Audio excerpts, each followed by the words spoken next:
Hello, everyone, and welcome back to another episode of Changing the Climate, a show where we talk about the changing world around us and how we can make it better. Brought to you by Climate Change Realty. The only real estate brokerage that donates 50% of its net commissions to 501c3 nonprofit organizations dedicated to fighting climate change. Neal, good to have you, man. Thank you so much for joining me on the show. I'm looking forward to this one in particular. Thanks, Ethan. It's my pleasure. Yeah, good to have you. Of course, we always love to get the show started with a little bit of background of who you are and how you got to be doing what you're doing at the moment. Yeah, man, we could go long story, we could go short story, but in the middle. We try to go in the middle here. I originally came from Louisiana. I wanted to get out and see the world instead of kind of going down a conventional path. So I find myself thinking, law school is not going to be the answer. Let me do Peace Corps. It's free. I get to travel the world. I get to actually do some good, is what I was thinking. But what I found is that I get to learn a lot, and I get to learn about what community means and how to just sit and be and explore different cultures. And so that was my background. I actually dovetailed that into a career working in threatened species conservation and climate change adaptation in places like India and Maldives. And I loved it. It was truly the career path that I wanted to go down. And I got to a point, though, where I asked my boss, who was in Switzerland, and I said, look, what do I need to do to make more money? He said, you got to go get a PhD. You've got a master's degree, but this is how you climb the ladder. And something within inside of me was just like, I just spent a lot of time in school and higher education. I love working. I don't want to go back out and spend another 7 years in academia. And about that same time, I listened to a podcast about real estate, and it was talking about how you can make passive income and there's no ceiling and time and financial freedom. And that concept really clicked. And I thought, maybe that's a way that I can make money over here so that then it can support me to go do the passion projects over there. And so we got into that and we came back to the United States. We landed in Portland, Oregon. It was equidistant from my wife's hometown of Anchorage and mine in Louisiana. And we just thought, let's try real estate on. We really liked the building, the community aspect, and there's got to be something there to this. And so we started to figure out how to invest in real estate, how to buy multifamily properties and improve them and reposition them, how to manage them. And then other people started to take notice of what we were doing. And they started to ask us first for property management services. And we thought, that's interesting. Rent's doing the first, so maybe there is a business out of that. And we're already doing it, so let's just do it for these other folks. And then those same people started to ask us to help them buy and sell their properties. And by this point, we're several years into the business, and we thought, wow, yeah, we've been doing that. We've got our real estate brokerage license, and we can continue to expand those services. And this is the part of the story that I really like to just skip forward, because we looked up after 7 years of building a business. I had about 20 agents working for us or working with us. We had a big support staff for our property management side, where we had a couple hundred units under management, and we hated it. It was awful. It was a testament of, if you put your head down and grind, you're going to build. But if you're not conscious and mindful about what you want to be building, then it is not going to turn out just rainbows and unicorns. And that's really, in 2019, we had a big wake-up call in our family. 4 of our 6 elders started to get terminal cancer diagnoses, or at least very serious diagnoses. I had a 2-year-old, and I started to really dig into the science and the statistics of our age, where not only is there a lot of doom and gloom because of the climate and the environment, but you start to read things like 54% of our kids are going to develop a chronic disease before they're 17 that they're going to have to deal with for the rest of their life. And the cancer side of things, it's not just the elders in our family, but about 100 years ago, 1 in 100 people were getting cancer. By the mid 1970s, it was 1 in 20, and now it's 1 in 2. Marginally better for females, where it's 1 in 3. So we started to realize that our world has fundamentally changed. Something is going on. We've had an eroding baseline, which is what we've learned in the environmental field. And the big aha moment is that I realize it's up to us, all of us, to create the environments in which we can thrive. And if I'm dealing in environments and habitats for humans and other species, then we really need to be thinking our role, starting with a transaction through the design and the implementation very differently. And so that leads us to what we're doing today, which is what we call regenerative real estate. Yeah, and I love it so much, and I love how insightful you are. I'm so excited to kind of dive into everything with you. I want to ask a little bit more about like your background, because I find it so cool. Similar thing with me, when you find that people get into real estate, they like have not looked into it at all, and then all of a sudden they hear about investing in real estate, and they're like, oh, like I get how that works. Oh, they can make this much money doing this. Which podcast did you listen to that made it kind of like click? I listened to Bigger Pockets. That's what I figured. Yeah. An early front runner in the real estate investing space. Yeah. And I was religious about it, and it gave me a lot of hope. And it was amazing to go full circle to actually be on that show. And I think we've evolved since then to really where I like there is an entry point for real estate for everybody. And yeah, I'm grateful to be on such a steep learning curve perpetually.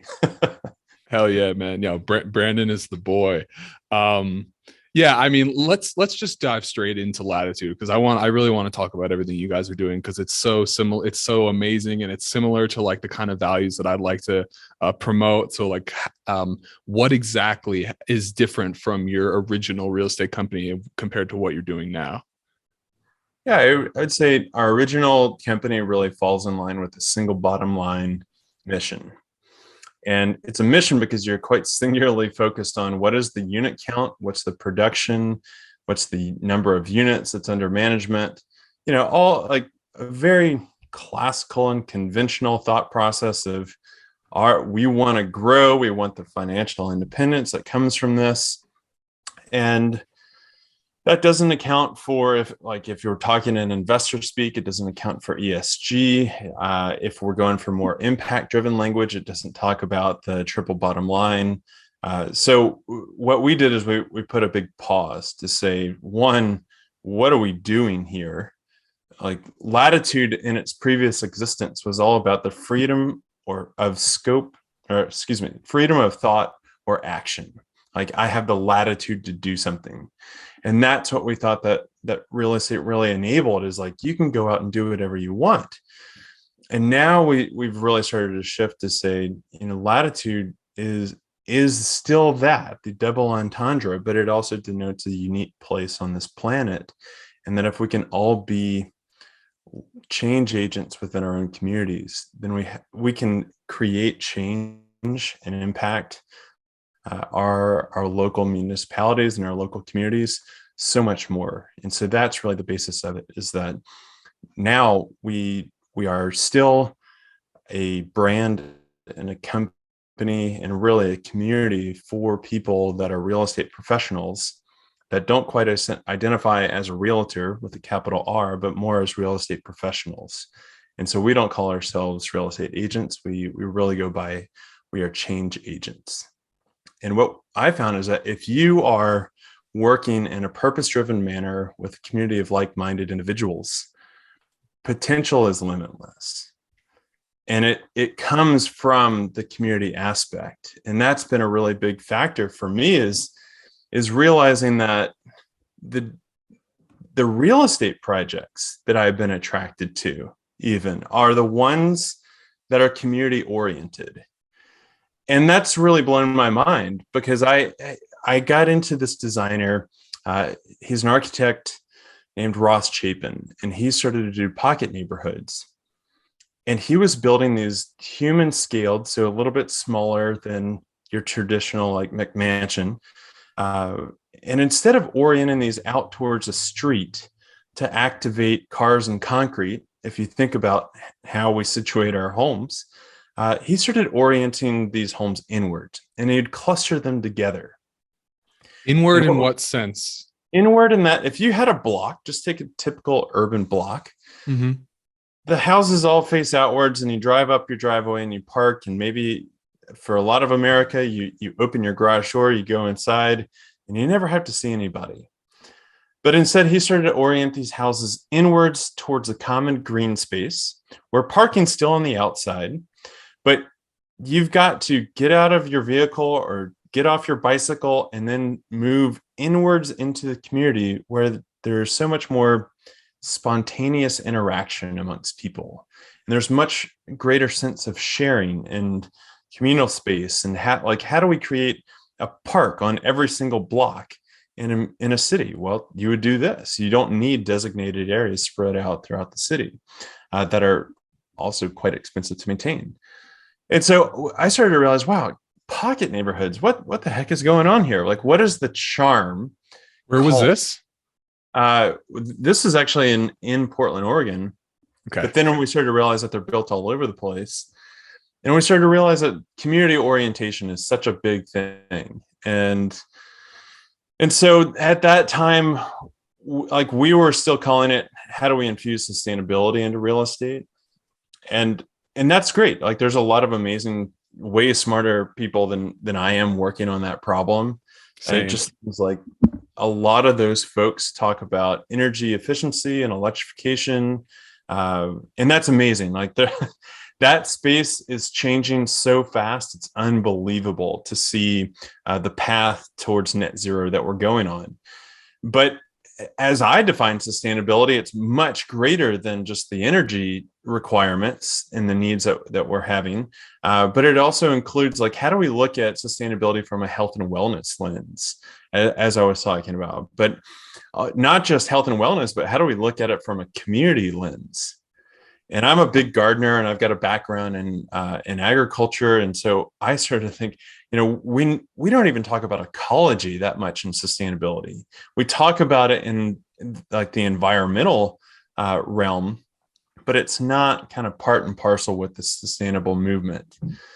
And finally, we started to put all these disparate pieces together. And that's when it really hit me that like we are talking about homes as habitats, and we're trying to make meaning of how we dwell. And that's a deeply spiritual endeavor. And it didn't feel right to call it sustainable real estate. It felt much more fitting to call it regenerative real estate, where we can act as stewards, and in return, we get nourished. And it's a virtuous cycle. It always continues. And that's how we've lived for tens of thousands of years. We just have forgotten that in the last 200. I find it really cool that you kind of started in like I don't even want to call it like the impact space, but you started in that, whatever you want to call it, like the more spiritual realm, the more meaning, purpose driven actions.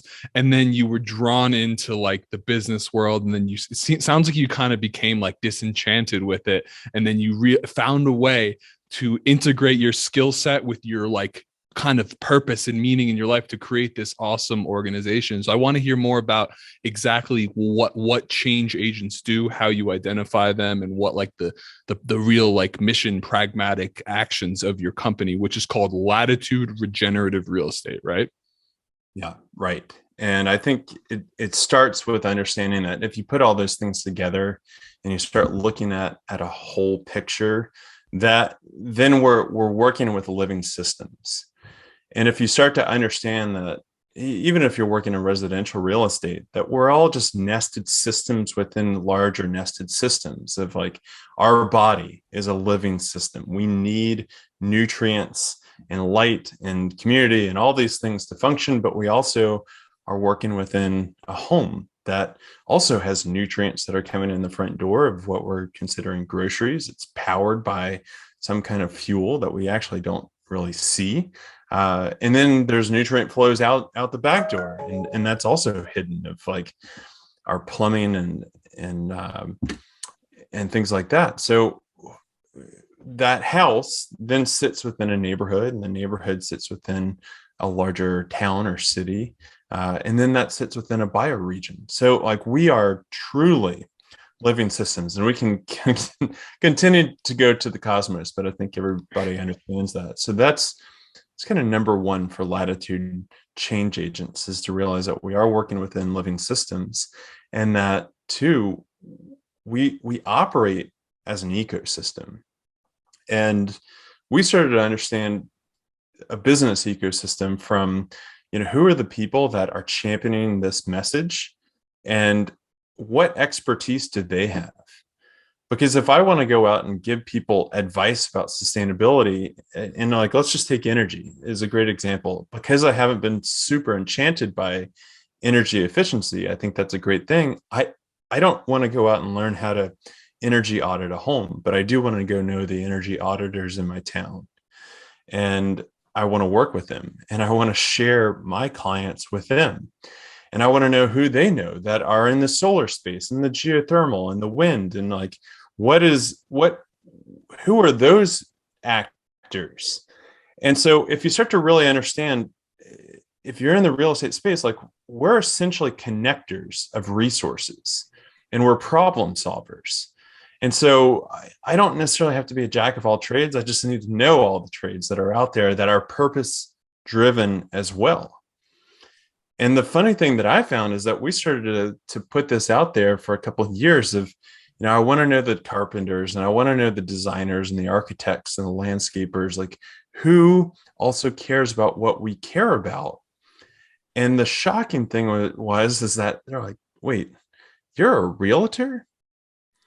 And they couldn't handle the fact that somebody that is typically quite transactional and is myopically focused on, how do I get new clients, and then let's close a sale, and that's the measure of success, is wanting to go deeper and connect everybody together. And that's whenever we realized that, where our business really started to come from was in those relationships, and that we started to send business their way, they started to send business our way, and we just started to connect, and we started to realize that, we could do things a lot differently if we had actually talked to this, green contractor before we started to mandate that the seller paid for a roof replacement.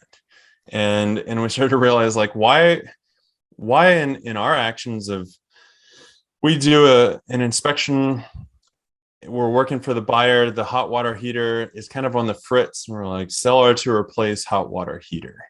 And what does the seller do? They go out and they buy like the crappiest, cheapest hot water heater that barely passes for what the buyer is looking for. And we've had no discussion around, is this what the buyers want? Is this what is going to be good? Like, is this a heat pump? Is it something that is going in the right direction? Does it even need to be replaced now, or do we need to get a credit for this? So there is so much even in the transactional side that we found.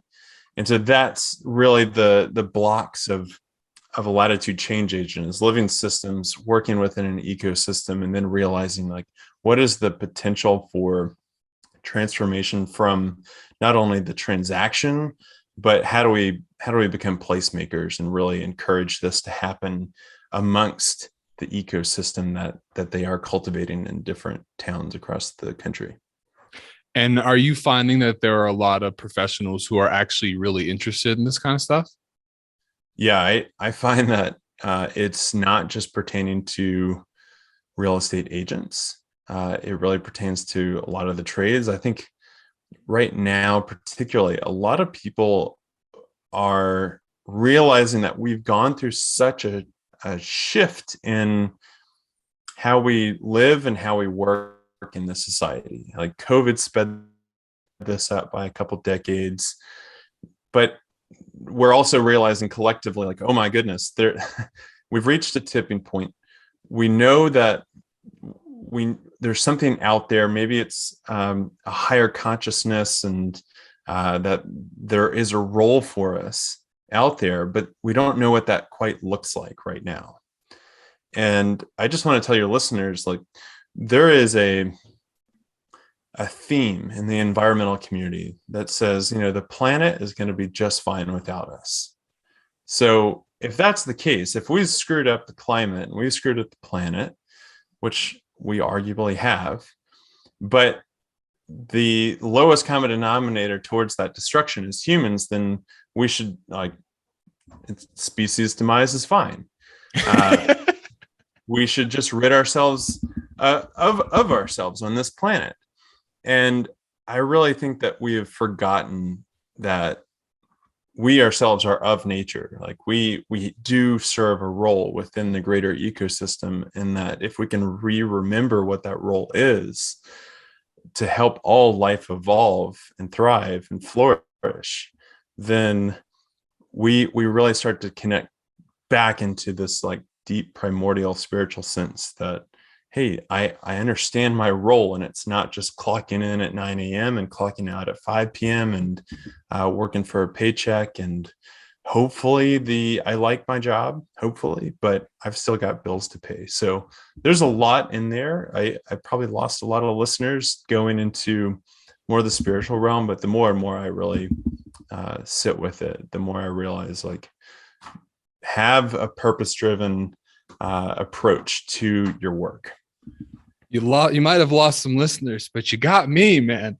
I'm loving it. I couldn't agree more. And what I've found through my experience of talking to lots of different people and doing very similar work to what you're doing is that I learn new things on every single conversation I have with anyone, regardless. But when it comes to the deep, meaningful decisions that need to be made every single day, I think the answers have always been out there and people choose to ignore them. And I sum it down to the most simple statement of, for me personally, what works for me is enlightened self-interest. The idea of considering others above yourself is the best way to serve yourself at the deepest and most fulfilling level. And if the way you go about doing that is like me, by being a network and donating money, or if it's by trying to regenerate a community, or if it's going to the rainforest and helping the indigenous communities there foster the land, it's all about, like, giving of yourself. I think it's in all the world religions. It's in all the stories that Star Wars, Lord of the Rings. They're all the leaders that we love are the ones who go out and valiantly lead. And what leading is being the one who takes on the most danger, who sets the example for people. All right, a little bit on spiritualism. I couldn't resist. Do you have this idea of a regenerative economy like I do? And what kind of role do you see real estate playing in that? Oh, that's a great question. I mean, the economy is a big thing because it's made up of a lot of individual actors that are responding to the needs and opportunities and challenges that are in front of them as they see it. Do I think that it can be a regenerative economy? Yeah, I do, but not in the sense that we're acting now. That's where I think that if we continue down this arc of raising consciousness, then everybody will start to respond. And that's the incrementalism and the plurality of it is going to make a difference. So I mean, real estate makes up a tremendous part of our economy. It makes up a tremendous impact in terms of the energy needs and the material needs that we have in this world. And that's where we are currently seeing a really big shift.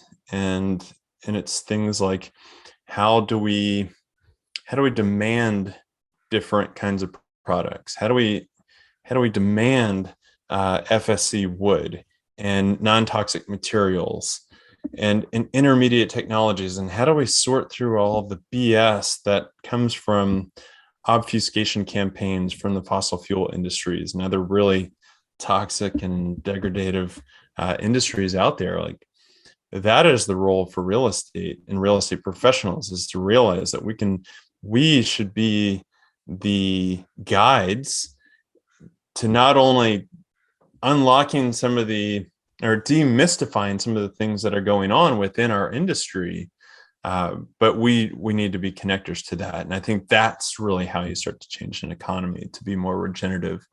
And why I can sometimes lose myself in this conversation is that you start to realize that there's so many different technologies out there that I truly do not even understand the implications, or much less how they work. Like blockchain is going to revolutionize the real estate space, and to think how that's going to change the way that finance is done, and how we can really decentralize debt, and it's not conglomerated in these really big banks, and how do we like invest in our local communities through different technologies.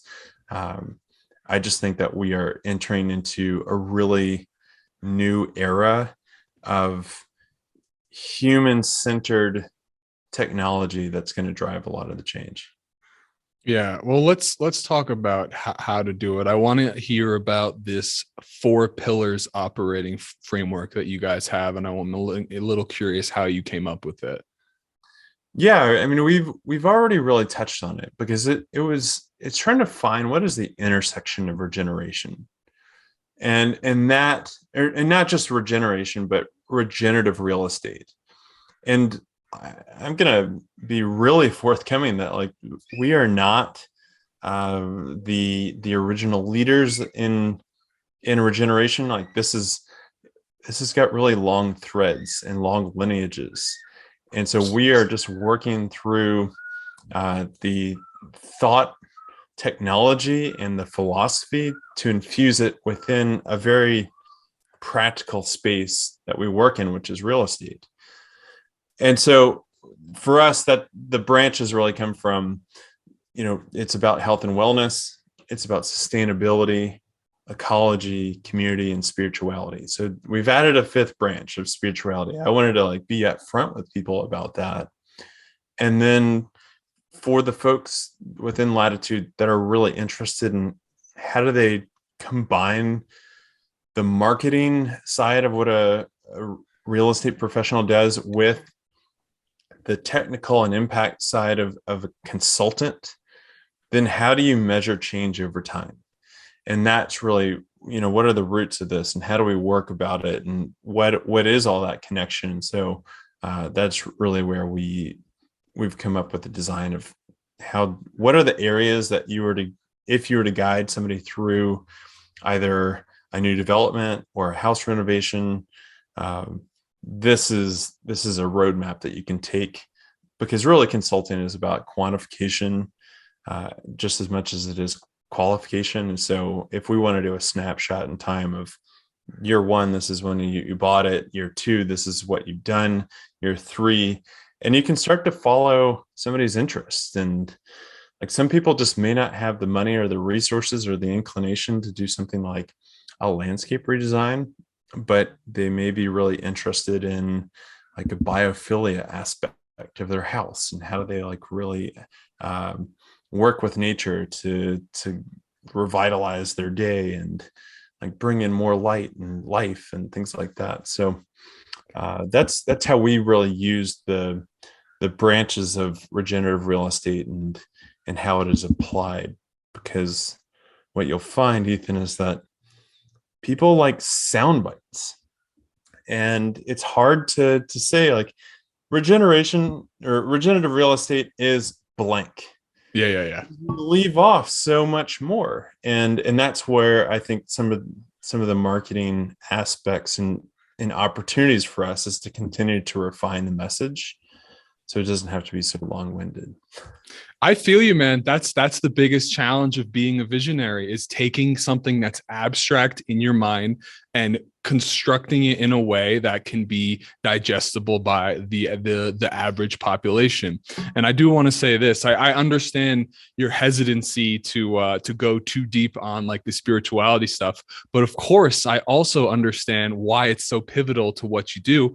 And I think what a lot of people might not realize is whether or not you consider yourself a spiritual individual, everyone is spiritual. This existence we have is crazy. We're here. We're here. We weren't. Now we're here. Now we have all this autonomy. Everything's going on around us. Everything's alive. And what I think people should understand is, even if you don't have a religious belief, or if you don't consider yourself a spiritual person, you still are, because what spirituality is just the idea that there's something beyond yourself.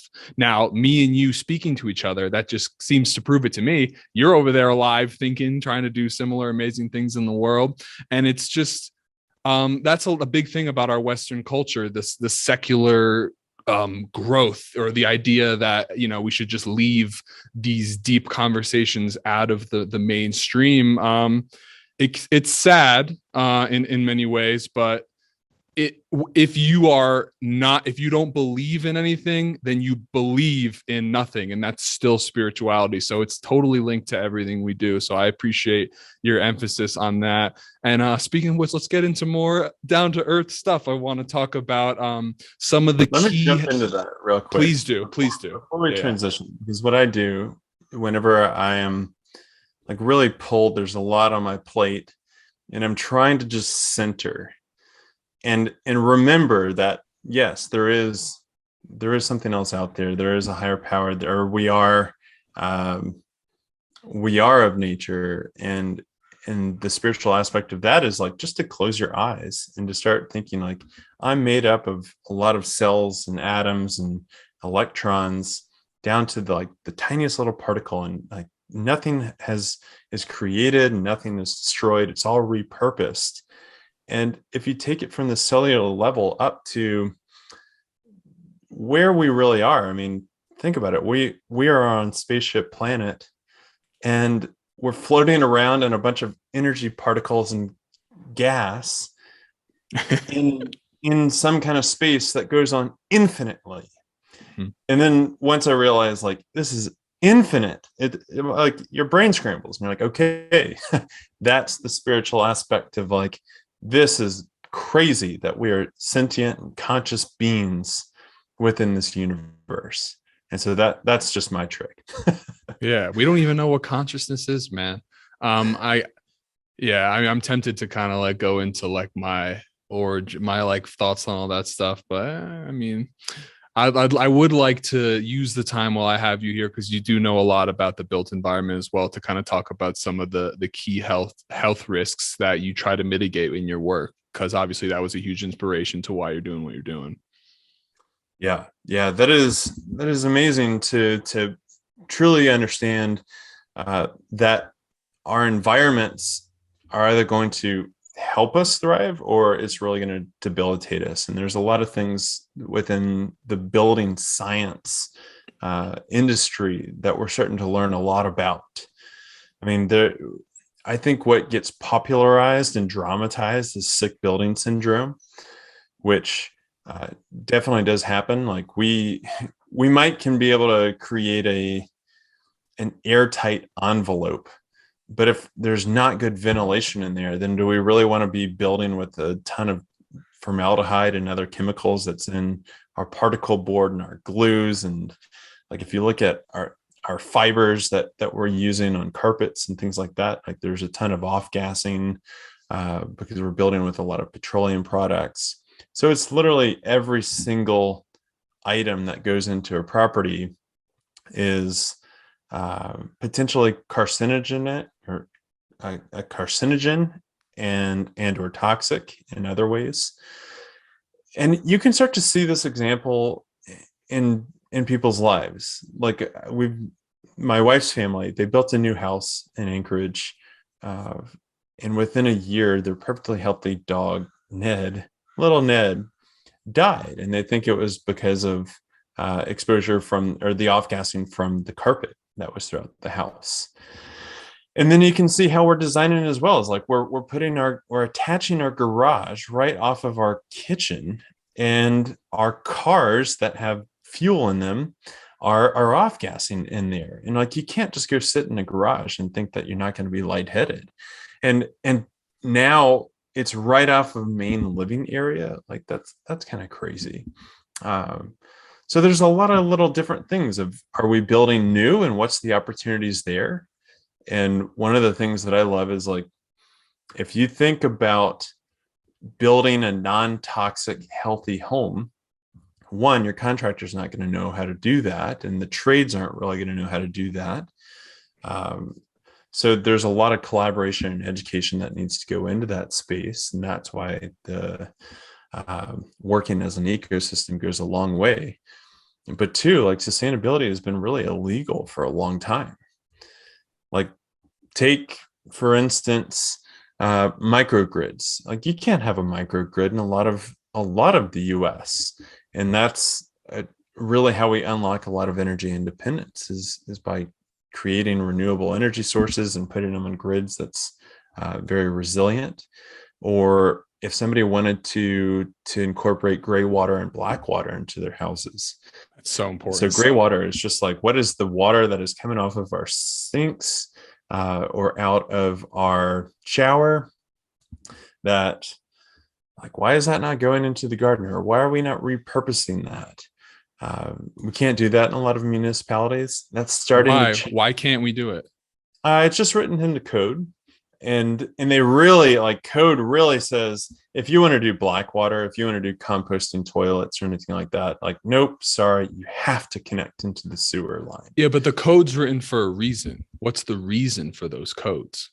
But the reason for those codes is that it's gotten largely very complex. The the code has been updated continuously since we started to have municipalities, and code really started to get ramped up in the mid 1950s, and it went from there. And so there's a saying within the Living Future Institute, which puts out arguably the most aspirational and rigorous green building standards today, which is the Living Building Challenge, that they're like, sustainability is illegal. So how do we go figure this out? And that's why they call it a challenge. Is that, like, you have to go through so many hurdles to educate and work with the city and your contractors and your suppliers to figure out how to build these healthy homes, that it's almost mind-boggling. And so that's why that's an organization for anybody that's looking for kind of like what could be in the built environment. They're a great resource for that. Yeah, it's an amazing, numerous list of challenges we've got ahead of us. I'm happy to have something to do for the rest of my career. It's pretty astounding how many challenges there are out there that we have to tackle that are all usually created by human institutions, which means that we can fix them because we are the institution. We're the people. We make the laws. We can change them. I did want to ask you what you would say to someone who's like, I've lived in my house for 60 years and I'm very healthy. Like, my house isn't unhealthy at all. And then you're talking about like a carpet potentially killing a dog. Like, what about someone who has no like evidence of any unhealthy stuff going on in their house? Yeah, I think that's really valid. And they if you have an old house, like, the benefit is that you've probably off-gassed all the materials that have gone in there. And I think now, when we're starting to look at what is the next life for this, we start to look at different challenges. And I, whenever I say the word challenge, I always like to preface that with an opportunity, because now it comes into a different decision-making metrics of what is the energy efficiency of this place? What is the ecology of the place? How to, like, it, the way that we built in 1920 is very different than the way that we build now. The way that we do spatial layouts is very different, and what is conducive for productivity and happiness is very different than in our design standards that we're going off of now. So there's a lot of different things that you can do. And if somebody thinks that they're healthy and they don't want to change and their house is great, like, amazing, that is awesome. That's like, when you're ready to move, hopefully you'll give me a call and we'll have a shot at at moving into the next place that you want to go live in. So I think the important part that I've discovered through our work is that a lot of people have an apprehension within the real estate space or within any professional endeavor to have a purpose-driven approach, because they think that there's not enough people out there. They're not going to be able to make it work financially. And one, I think it's very courageous to make a pivot or to make a statement that my business is going to have an impact, and I'm going to give away half of my commission. And Sounds familiar. I was looking at you, and I think what you're doing is tremendous, and it is tremendously courageous. And that's really where I want to be a testament to people that, like, the market right now, if we're going to put it into a business term, the market might be an inch wide, but it's a mile deep. And we're finding people that really care about the same things that we care about. They are experts in their own right. They know what they're looking for, but they do need some guidance, and they do need transactional help, and they do need negotiation, and they are looking for different financing ways that they can create their vision. So we have a role to play within the real estate industry. We can provide them with those resources. We can stay on top of our game with code and all that. And that's really where, like, if you boil down just the nuts and the bolts of, we help people with financing, with finding properties, acquisition and disposition, and marketing. Like, it is ripe for change, and we're having a great time, because at the end of the day, what we're doing is we're telling stories. And that's what it boils down to, is how do we relate to other people, and how do we all relate to just the web of life here. It's awesome, man. Before we kind of sign off here, disregarding legislation, what do you know about building carbon positive households? And then I also wanted to talk about embodied carbon for those households. So embodied carbon meaning the emissions it took to build the house, and then carbon positive. As far as I understand, carbon positive and carbon negative are the same thing, meaning that the house reduces emissions by sitting there as a house. I wanted to ask you about that. I figured you would know. This is a fun space. This like, where do we even jump off into that? Well, it's possible. Obviously, based on your response, it can be done. It can be done. Where, what I like to preface this with is that the majority of our housing stock has already been built that we're ever going to see in our lifetime. And someone threw out the statistic that it was around 80 to 90%. And so really, we're only talking about 10 to 20% of new developments that's going to be happening. I don't know the validity of that. It sounds somewhat accurate, so I might roll with that. So that path might not be, how do we go carbon positive, but it may be, what's the path to net zero? How do we incrementally change the energy profile of these properties?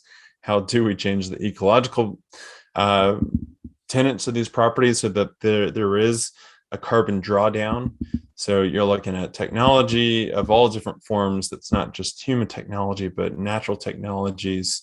And then how do we look at how we're cohabitating in our work patterns, and, like, what's our mode of transportation, and what is the food that we're eating? So, like, there's a lot of different ways that just us living within this house supports drawing down carbon.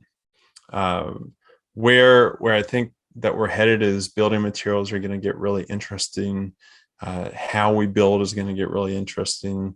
The embodied energy is going to be a big conversation of not just, hey, we can build a passive house that is super airtight and it produces all its own energy, but what is the point of origin of those materials? How far do they have to go to get there? And you start to see that in things like fire retardants. Like, we're putting fire retardant in insulation that has a deleterious effect on the environment, but it also travels a really long distance. And so, I don't know, like, there is a lot to this of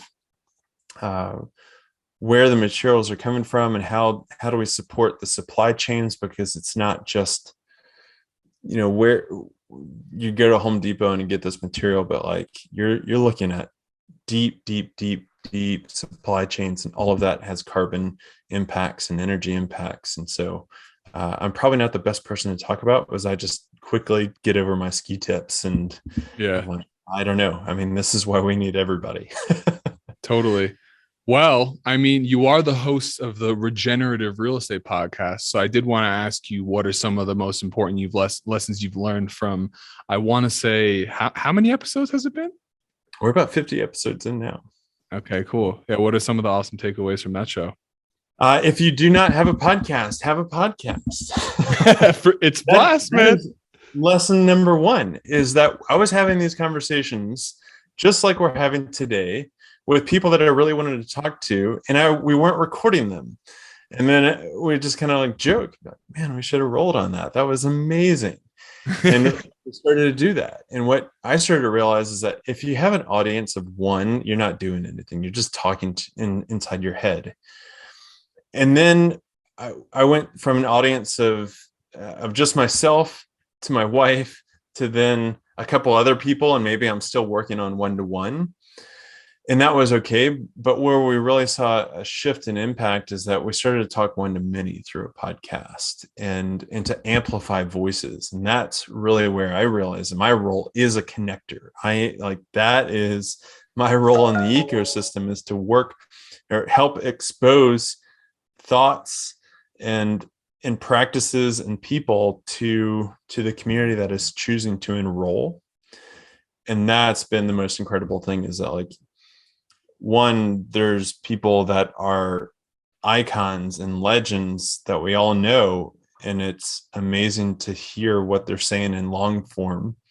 But there's also some tremendous people that we don't know about, whose stories really resonate with me, and apparently with an audience that we are starting to build. And like, that's been the building blocks towards community. And that's why I think it's so important for Latitude, is it's not just born out of Portland, Oregon, and that's where it stayed. But we really need to connect everybody.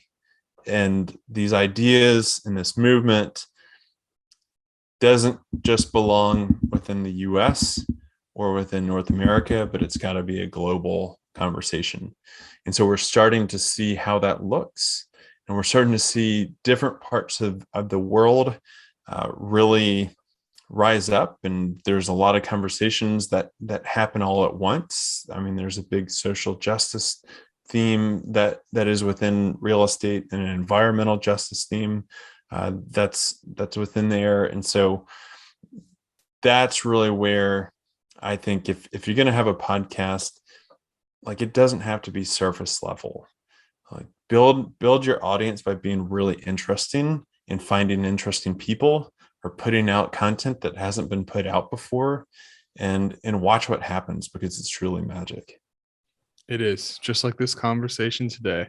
What I want to ask you as the final question, I always ask something similar for you. I'd really like to know, what advice would you give to yourself back before you started your work in the Peace Corps? Like, knowing everything you know now, what would you like advise yourself to do back at that stage? Yeah, everything's going to be okay. My 20s was pretty incredible. I had a lot of opportunities to go travel, and I went to probably over, I don't know, 25 different countries, and got to experience a lot of different things. And I will forever be indebted to that experience, because it gave me such a broader perspective of the globe.